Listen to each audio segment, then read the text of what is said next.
Time girls singing on.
Welcome back to the final matchup here for the day one of the final week of the Black Ops 3 League here on Perfect Alliance. And of course, I'm Maze, joined by Millboss this time around.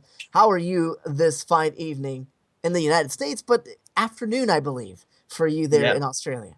Yeah, it is. It's what, like 2:30, 3 o'clock in the afternoon here on the 2nd of March, in fact. So it's a little bit later in time. I'm from the future. So if you want me to tell you what's happening with the election, I know a little bit before you. But besides that, we are going to be seeing here, of course, EZG taking on Onslaught. And it's set up to be a very, very good match because obviously we saw EZG just get cut off that win streak in the previous match. So it's now up to them really to just see if they can't progress further and try and get a win back on the board and keep up their good form.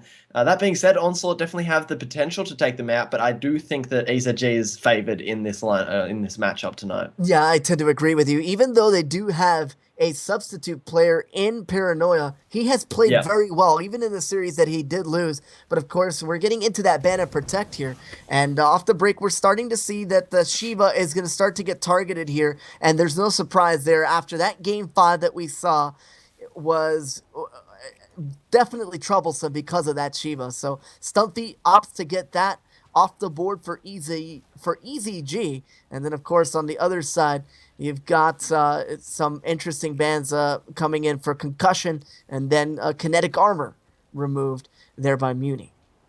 Yeah, I think some of these at least have to be very targeted bans. I think I did see some Shivas come out from EZG in the past couple of weeks, so they definitely want to utilize that if they can, but they decided to ban it. So maybe there's someone that they think on the Onslaught side is even better with it. So, it comes down to, of course, you need to be prepared to ban out something that you might like, but the other team's better with. So that's definitely going to happen there. HCXD gone as well, which is a bit of a surprise in the sense we don't see it too often. But then again, it is definitely a very helpful score streak. Of course, it's not only something that you can use to get a kill, but you can also use it to scout out areas in the map and find out where the opposition is playing from. And of course, in the Black Ops 3, at least, having that sort of information can be so vital when you're trying to work out where players are going to be coming from and positions and stuff like that.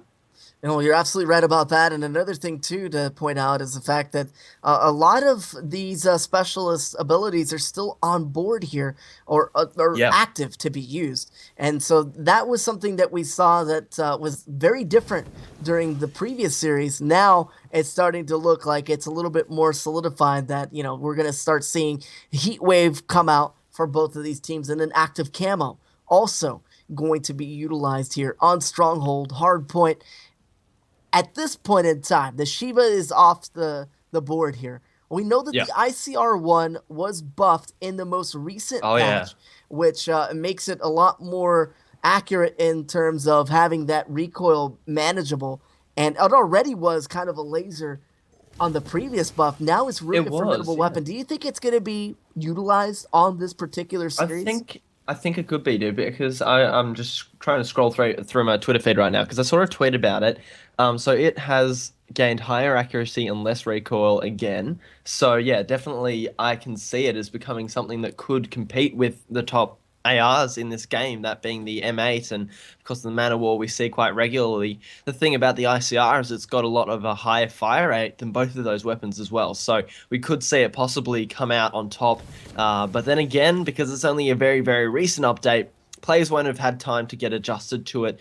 Then again, if they might be quite a while ahead, they might think, oh, let's just pull it out, we'll see how we're going, something like that. You don't know. We'll have to see what happens. But I think being so soon after the update, at this point in time, I can't really expect to see them pull it out and give it a go.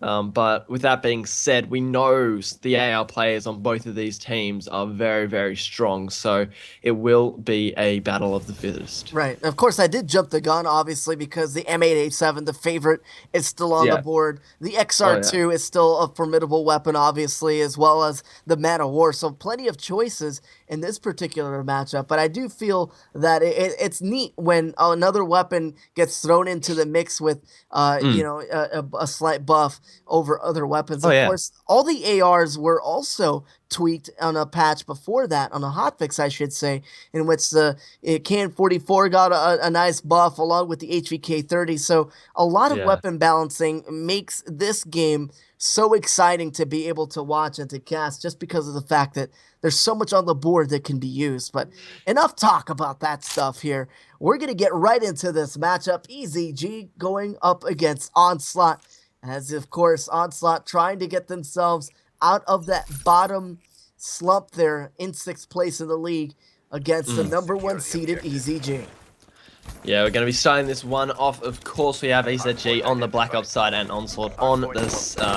Sorry, I completely mind blank there. On the CDP side, as we will see Onslaught jump in and get the first couple of points, but EZG, Munibro more specifically, contesting this one, has one player in front of him. They're both battling this one out, and he gets the punch down there.